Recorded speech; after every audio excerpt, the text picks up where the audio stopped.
Dirt gave way to blacktop on the highway, crude and rough at first, but soon blossoming into fine graded roads, divided highways, wider paving.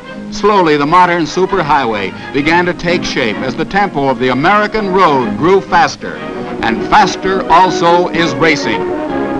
We're rolling along to Darlington, South Carolina, to the track where fast highway surfacing covers the mile-and-a-half oval on which they run the Southern 500. 63 stock cars will roll out this morning. The National Association for Stock Car Auto Racing, NASCAR, sanctions this national championship event.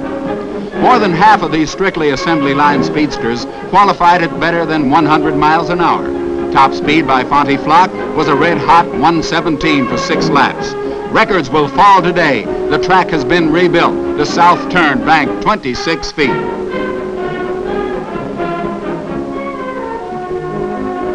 There's a sellout crowd of 36,000 fans lining the infield and filling the grandstands.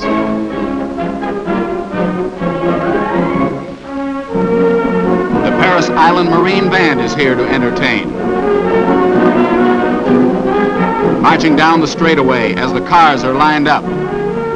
Dick Rathman, this calm gentleman, qualified at 116 miles an hour. Herb Thomas, the 1951 winner, qualified at 116 and a half. Tim Flock, one of the 3 Racing Brothers weights. Brother Fonty won the 500 here last year. And to top everything, a beauty queen. And Fonty Flock in short pants. What a man. 117 in a car and twice as fast without one. Meet Martha Dean Chestnut, Miss Southern 500. This fan brought his own beauty queen. The crowd tenses. 63 starters are rolling. The pace lap once around the track to line up and pick up speed starts 500 blistering miles. 14 different makes are here today, racing for a share of a $29,000 pot of prizes. This is the largest track for stock car racing in the world. Here they come into the last corner and heading for the green flag and lap number 1.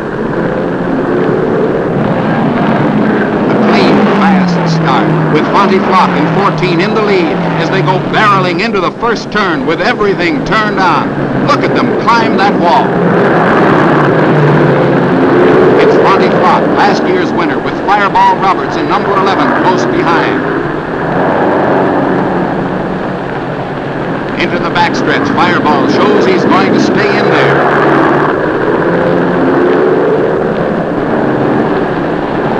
It takes skill and daring to move through this traffic at over 100 miles an hour. Fonty backs off as Fireball keeps his foot in it, taking the lead. Buck Baker in 87 moves up, driving smoothly. There goes a tire. Number 4 with Slick Smith driving. He holds it under control after scraping the wall at better than 100 per. Baker and Fireball battle it out. Fireball is up from Daytona Beach for this one.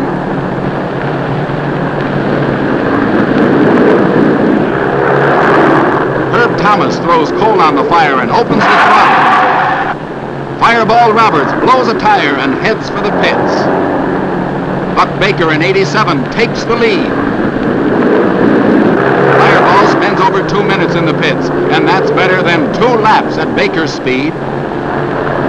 Herb Thomas, 1951 winner and holder of the track record, moves up. Junior Johnson in 75 goes sailing by. The pace on the first turn is almost unbelievable.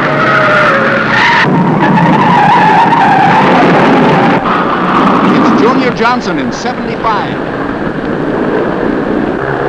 He's getting out. There's a fire under the hood. Earlier this year, Junior drove a modified stock car to a new track record over the 200-mile distance here at better than 105 miles an hour. He's really modified this number 75. He'll need a new car and a new shirt.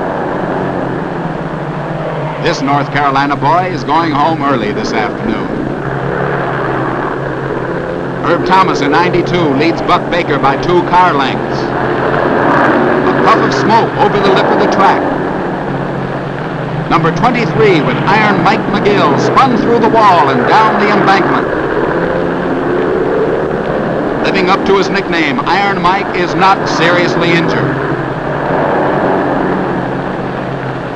Thomas has pushed 92 into the lead.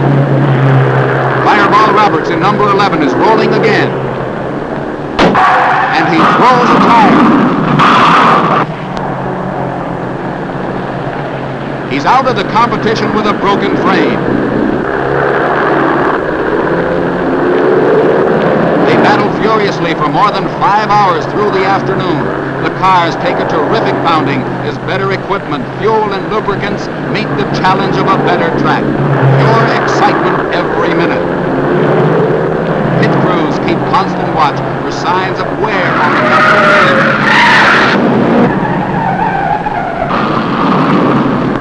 Lacey Johnson flips in 97. The field is slowed down while Lacey gets out from under.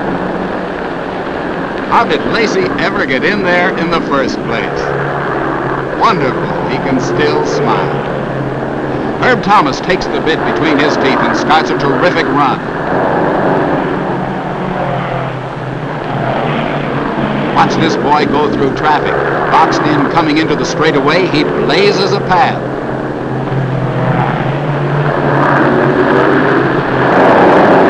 And Leadfoot's it up the wall into the first turn. He has first place nailed down as he laps the field. Olivia, North Carolina can be proud of this solid citizen.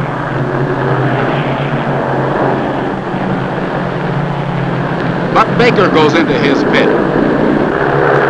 He's been running second behind Herb Thomas. He's now in for tires and fuel. 91 fans the wall. It's Tim Flock, brother of Fonte. He limps to the pits as Fonte barrels along in third. And Herb Thomas brings 92 into the pits. With a strong lead and only 10 laps remaining, his engine is giving him trouble. But Baker in 87 passes the pits and comes within a lap of Thomas.